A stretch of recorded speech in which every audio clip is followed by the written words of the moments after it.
Cancelling your Zoom subscription isn't as simple as clicking one button. Here's how to do it properly and what to check before you confirm. Before you cancel your Zoom subscription, make sure to download your previous recordings. You have 30 days to download or transfer anything you want to keep.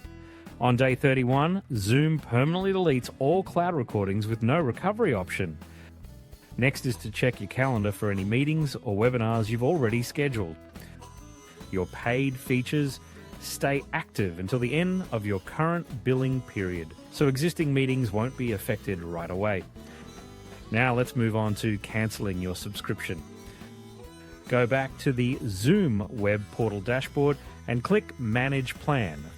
Find your plan and click Manage. Select Cancel Plan to stop the auto-renewal. If you see contact sales instead, your account is on an enterprise plan. Contact your account executive or email renewals at zoom.us to cancel. To confirm, look out for a confirmation message by email. Note that your paid plan stays active until the end of your billing period. Since you cancel your Zoom subscription, you lose access to AI Companion and any built-in transcription features.